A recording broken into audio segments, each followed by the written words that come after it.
Alright, here we go. Here are my ladder predictions for the 2025 NRL season.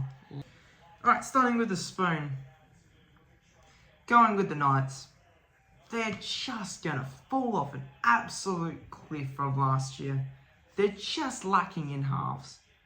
And their challenging draw won't help them either. Number 16 have the Raiders. Nothing against Canberra here, but they lack key position players. They have a pretty easy draw, but those players counter on that easy draw. They won't really do much this year. They haven't really done much since 2019, to be blatantly honest. But who knows? Could be proven wrong. Number 15, I've got Dolphins. I don't have anything to say really for them. Just another developmental season for them. Not a good record, and probably missing a few key players in key positions. Number 14, have the Warriors. Look here. Challenging draw and new players always results in getting to know the grounds, getting to know all the different roles that they'll be playing. You're going into a tougher environment, like most of their signings will. I think the Warriors might be finals contention next year, but we'll have to wait and see. 13th, Wests. New players, new development, and new team can see them rise, but with a difficult draw, the most difficult in the competition, I reckon, in my opinion, they won't really have that much of a rise, but they might be finals contention next year. They could be this year. I could be proven wrong yet again. 12th, Parramatta. Under Jason Ryles, they still play the riskiest style of rugby that I've ever seen. The way that they perform will remain uncertain. They probably will adapt to these changes, but how long will it take them is the question. In my opinion, it will take them all season. Number 11, St George. Under Shane Flanagan, Dragons have recruited veterans, and those veterans will actually do something for them. And I think that they will stay up in that finals race for most of the season. Probably fall off in the back end. I think the Dragons will get off to a really good start. They just fall off at the back end of the season, in my opinion. Number 10, Manly. If Manly don't have injuries this year, big injuries, they will make finals. But do I see that? No, I do not. They will miss finals only just. And only just by the barest of margins. I think that their squad is strengthened, but it's not a final squad. Not yet. Maybe next year. 9th, Sydney. Come at me, please, Roosters fans. But I have good reason for it.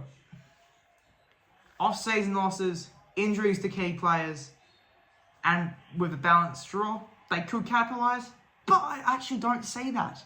Some people have the Roosters in the bottom 4, but I just think they'll miss finals by like a singular point.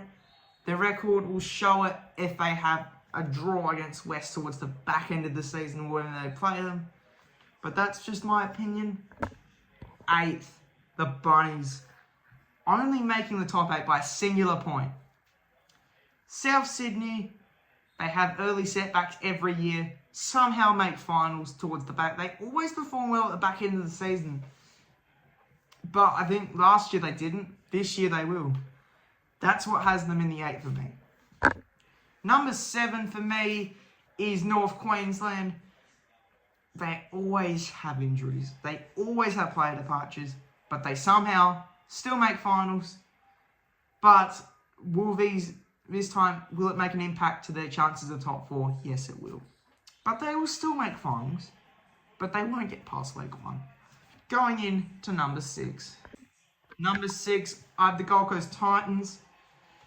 Only facing 3 of the top 8 from last year twice. They have a big chance to capitalise on their draw and smash through the finals. I think they will get to finals week 2. They just need to be better under pressure. Like we've seen it in previous years when they've made finals, they just don't perform well under pressure. This is where they could go completely wrong. Number 5, missing out on the top 4, the Bronx. Ben Hunt won't bring him back into the top 4. he's not a one-man team. They can all blame themselves if they don't make top 4. But my opinion, they only miss top 4 by about a singular game. In fact, no, I think they'll miss by their points differential against Canterbury. Number 4, Canterbury. They've made a significant change in the off-season, aiming to improve on the last couple of years. Last year, making finals, going out in finals, which nobody expected. But this time, they will make top 4. They will make prelims. But I don't see them winning the flag. But it leads us into number 3.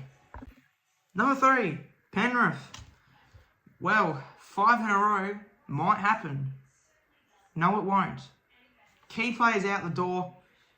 Their management has not solidified whatsoever. Their dominance, their reign could be over. But, yet again, Penrith could prove me wrong. I think they will still play good style of rugby, but I can't really see them winning games against sides they should. I think I had their biggest loss against Melbourne in Penrith. So I think they play each other twice again this year. But I know I have their biggest loss down against the Storm. Number 2. Now, Cronulla. They have an interesting season ahead. And I'll tell you why. They can win games against teams that they shouldn't. And they'll lose games against teams that they shouldn't. They will beat sides in the top 8. But Sierra Katoa's injury might affect their chances of getting the minor premiership. But I think they will progress quite far into the finals campaign. But here comes number 1. Number 1, Melbourne Storm. Yeah, no bias here. It is not the truth either. My reasoning behind this, consistency is key. The Storm have consistency. Some teams don't. The Storm have consistency, which keeps them in top 4 races, which keeps them in title races all year round. This year, they will win the whole comp, in my opinion. After the last year's heartbreak, we'll be back again, fighting yet for another flag. And no bias here, just my opinions. Let me know what you think in the comments down below.